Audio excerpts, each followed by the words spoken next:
Hey Sugar Geeks, Liz here. Today I'm going to show you how to make square mini cakes in that popular Tiffany box style, but the easy way. It's coming up next on the Sugar Geek Show. So when you're making mini cakes, you can use any cake recipe that you would normally use for a regular size cake. Makes sense, right? But for this recipe, I'm going to use my easy chocolate cake because we want this to be as easy as possible. Okay, let's start by making our cake. 10 ounces of flour. The great thing about this recipe is you can put all the ingredients in the bowl at once. 4 ounces of cocoa powder. This is Hershey's. 14 ounces of sugar. If you want a richer flavor, you could use brown sugar. And now we're gonna add in our buttermilk, slightly warm, 8 ounces. 8 ounces of coffee, which makes the chocolate flavor more intense. It does not make the cake taste like coffee, or you could use hot water. And now we're adding in some oil, 4 ounces. This just makes the cake nice and moist. 1.5 teaspoons baking powder, 2 teaspoons baking soda, 1 teaspoon salt, and 2 teaspoons vanilla, and finally 2 large eggs, which I warmed up in a bowl of hot water before I cracked them out of the shell. So now we're gonna mix this on speed 2 for about 2 minutes. And if you're wondering if I have an easy vanilla version of this cake, I sure do. It just came out. The buttermilk, I just nuke in the microwave for about 30 seconds. The eggs, I will just put them into a bowl of hot water for about 5 minutes so that they're warm as well. It's important for all of our ingredients to be a little bit on the warm side, the cold ingredients that is, so that all of our ingredients mix together and create an emulsion, which results in a cake with a great texture and a nice moist crumb. I'm just gonna mix that until it starts to come together. And honestly, I don't time this. I just wait for it to look kind of shiny and glossy and looks like cake batter. Scrape the bowl as needed to just make sure all of your ingredients are incorporated evenly. And I'm using my new KitchenAid. Her name's Dolly. She's so pretty and pink. If you're interested in seeing where I got this, there's a link down in the description below. All right, now I'm just gonna use some Cake Goop, which is my homemade pan release, to grease the pan. This is a 9-inch by 13-inch cake pan. Doesn't really matter what kind you use. You might even say this is a cookie sheet, because we don't want our cake to be that thick. We only want it to be like maybe a 1/2 inch thick, because our cake mold is only 2 inches tall. And then put some parchment paper in there.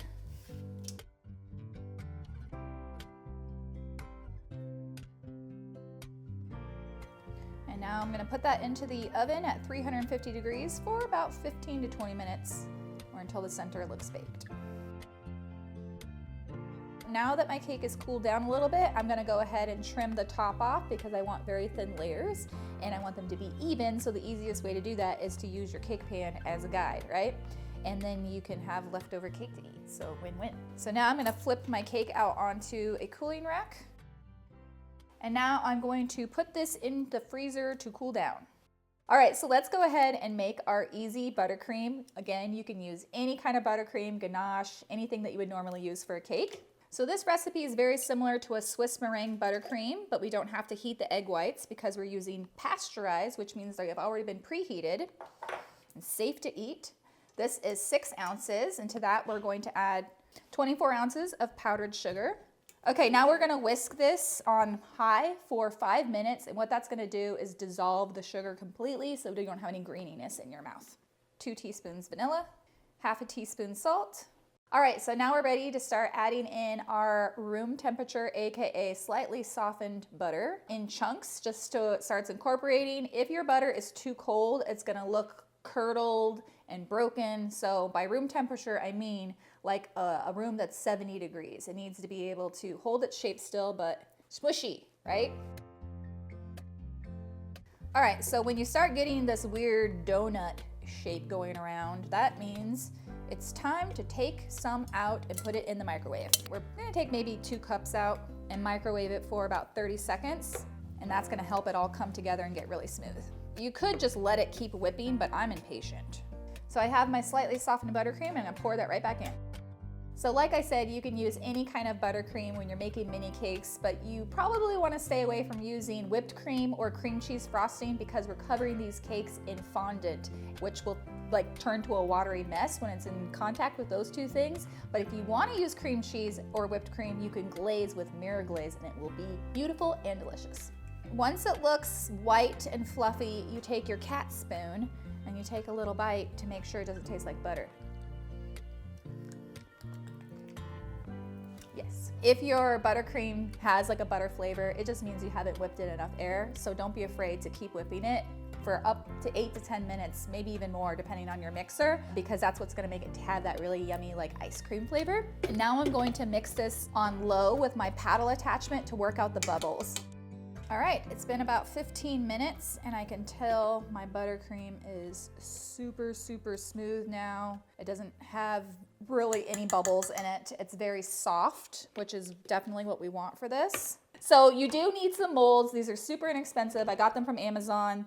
They come in all different sizes. You also need a cutter so that you can cut your cakes. They need to be a 1/4 inch smaller on all sides so that you have a 1/4 inch of buttercream on all sides. If you don't have a cutter, you could use a ruler and just slice your cakes. That's totally okay too. So I just took my cake out of the freezer. It's not totally frozen, but it's cold enough to handle. And a frozen cake or semi-frozen cake is going to be a lot easier to cut. So I'm going to just try and cut this right in half. And I'm gonna put a thin layer of buttercream in the middle. If you wanted to do other fillings like a fruit filling, pastry cream, ganache, anything like that, you definitely can. You just wanna make sure that your layers just don't get too tall. Now we can start cutting. And like I said, you can use the cutter or you can use a knife. I'm gonna use a knife. This is a 1.5 inch cutter. Now I need to put these back into the freezer and freeze them solid before we put them into our mold. All right, so I've got my nice soft buttercream that I'm gonna put into a piping bag. And then I'm going to pipe into the mold and hold the tip inside the buttercream so that I minimize air bubbles. 3/4 of the way full.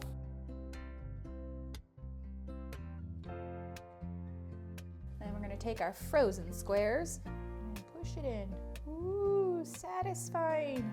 Isn't that so much easier than icing individual cakes? Like, what? Mind explosion. If you have any spots that need to be filled in, just add a little bit more buttercream.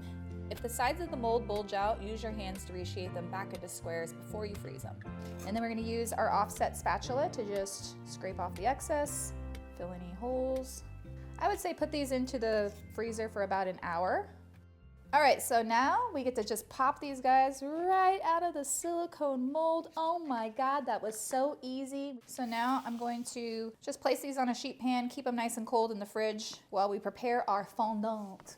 All right, so now we get to decorate our mini cakes. I'm gonna use some of my marshmallow fondant. This is my LMF recipe. You can get the recipe right there. And I'm gonna color it a Tiffany blue color. So I'm starting out with just the white. And I'm gonna use some neon bright blue from Chef Master. The reason why I like to use the neon bright blue is because it doesn't have any weird undertones, like purple undertones. This keeps them shortening on my hands to keep the fondant from sticking. And now I'm gonna add just a teeny tiny bit of teal. We're going for just a slight greenish blue, and that is Tiffany blue. All right, so now it is time to cover our cakes. I'm gonna sprinkle a little powdered sugar onto my table, and then we wanna roll the fondant really thin, 1/16 of an inch. And that's gonna capture those really sharp corners. And then we place our fondant on top, smooth out the top, and then just work it all the way down. You see how these nice sharp corners. And then I'm going to cut about a 1/4 inch around, take away the excess, flip that guy over, and then just fold the extra fondant down around the bottom. All right, so our cakes are all covered and looking very nice. Now it's time to add some little bows. I'm gonna use some more of my fondant, just the regular white, and I have a Wilton bow mold. You could hand make these bows, but who's got time for that? A little bit of vegetable shortening on the fondant, a little bit of powdered sugar. So you wanna press the fondant in, so make sure it's flush, and then you're gonna flip over and peel the mold off the fondant. All right, so now I'm gonna roll out some more of my white fondant, and I'm gonna cut some strips using this handy dandy tool, which you use for making croissants. Also works for making 1/4 inch strips. If you don't have that, you can just use a ruler and an X-Acto blade. Now we're gonna wrap our little boxes. Just gonna put one piece of fondant here, and then one like so, crisscross, and then this guy right on top. Put a little bit of water on the fondant to make it stick. A little bit of water on the back of the bow. Put that right on top. So now I'm just gonna add just a little bit of flash dust, just a little sparkle. Our little mini cake is complete.